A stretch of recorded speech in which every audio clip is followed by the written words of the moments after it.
আজকে যদি শহীদ জিয়া ক্ষমতায় থাকতেন তাহলে দেখতেন শহীদ জিয়া নিজে হাইটা আপনাদের এখানে চলে আসতো। আজকে হাজার হাজার কোটি টাকা যে দেশ থেকে লোপাট হয়ে যায়, তারা লোপাট করে, আপনাদের মতো সাধারণ মানুষরা করে না। ওই ক্ষমতায় যারা বসে থাকে তাদের আশেপাশে যারা ঘুরঘুর করে তাদেরকে নিয়ে লোপাট করা হয়। আর সেই জায়গায় এই ধরনের কিছু মানুষ আপনারা যে দাবি করেছেন এমপি ভুক্তর জন্য, সেটা এই সমাজ আবার দাবি করতে হয়, এটাই তো ডক্টর ইউনূস লজ্জা পাওয়া উচিত। সেম লজ্জা, আজকে লজ্জা পাওয়া হচ্ছে ডক্টর ইউনূস সাহেব। আপনি সংস্কারের কথা বলেন, সংস্কার সংস্কার, এই সংস্কারটা তো 1 নম্বরে হওয়া উচিত ছিল। এটা 1 নম্বরে হওয়া উচিত ছিল, চাইতে হবে কেন? আজকে যদি শহীদ জিয়া ক্ষমতায় থাকতেন তাহলে দেখতেন শহীদ জিয়া নিজে হাইটা আপনাদের এখানে চলে আসতো।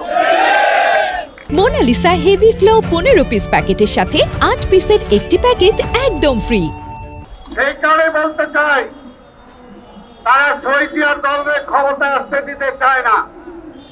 ওই কারণেই চায় না যে শহীদ জিয়ার দল জনগণের দল, জনগণের ভাগ্য পরিবর্তনের দল, জনগণের মুখে অন্ন তুলে দেওয়ার দল, পরনে বস্ত্র তুলে দেওয়ার দল, সেটা হলো শহীদ জিয়ার দল। তাই ভাই আমার, এই সরকার তেলের মাথায় তেল দেয়, যাদের আছে তাদের আরো দেয়। ইউনূস সাহেব নিজেও দায়িত্বে আসার পরে নিজের দাবি দেওয়া যতটুকু ছিল তার চেয়ে বেশি নিজের পূরণ করে নিয়েছেন, নিজেরটা নিজেই পূরণ করে নিছেন। আর আজকে শিক্ষকদেরকে রাস্তায় নামতে হয়েছে, এটা একটা লজ্জার ব্যাপার। তাই আমি এটা বলতে চাই, আমি ইউনূস সাহেবের কাছে দাবি করব না, কারণ তার সময় নাই, তার ডেট এক্সপায়ার হয়ে গেছে। এখন তার দায়িত্ব হলো একটা নির্বাচন দেওয়া, 2 মাসের মধ্যে নির্বাচন।